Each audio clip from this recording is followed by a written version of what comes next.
Jane Eyre, Chapter 13. Mr. Rochester, it seems by the surgeon's orders, went to bed early that night, nor did he rise soon next morning. When he did come down, it was to attend to business. His agent and some of his tenants were arrived and waiting to speak to him. Adele and I now had to vacate the library.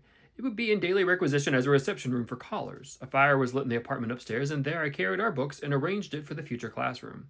I discerned in the course of the morning that Thornfield Hall was a changed place. No longer silent as a church, it echoed every hour or two to knock at the door, or clang at the bell. Steps, too, often traversed the hall, and new voices spoke in different keys below it. A rill from the outer world was flowing through it. It had a master. For my part, I liked it better.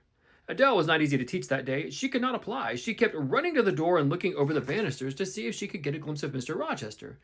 Then she coined pretexts to go downstairs in order, as I shrewdly suspected, to visit the library where I knew she was not wanted. Then, when I got a little angry and made her sit still, she continued to talk incessantly of her ami, Monsieur Edward Fairfax de Rochester, as she dubbed him.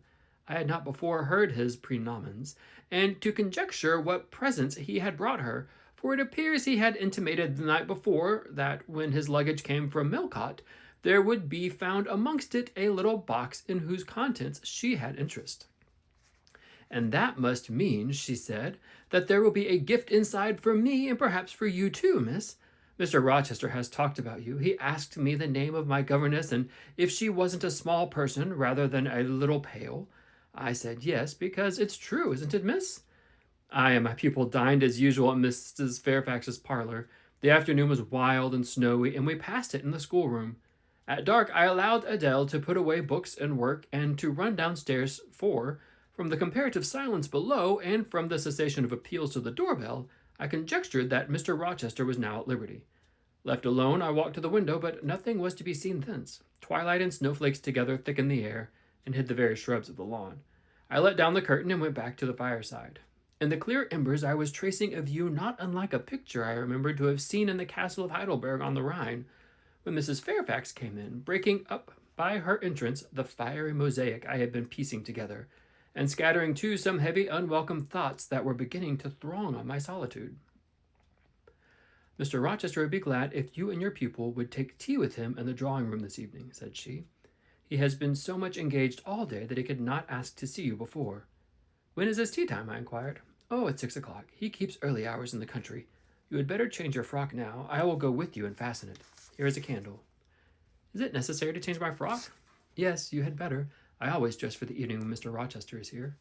This additional ceremony seemed somewhat stately. However, I repaired to my room and, with Mrs. Fairfax's aid, replaced my black stuff dress by one of the black silk, the best and the only additional one I had, except one of light gray, which, in my lowered notions of the toilet, I thought too fine to be worn except on first-rate occasions. You want a brooch? Said Mrs. Fairfax. I had a single pearl ornament which Miss Temple gave me as a parting keepsake.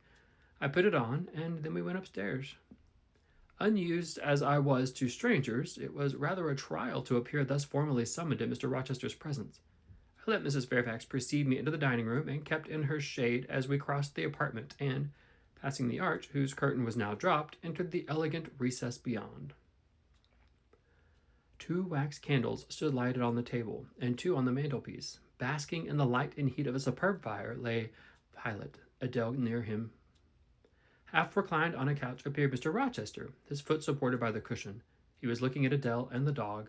The fire shone full in his face.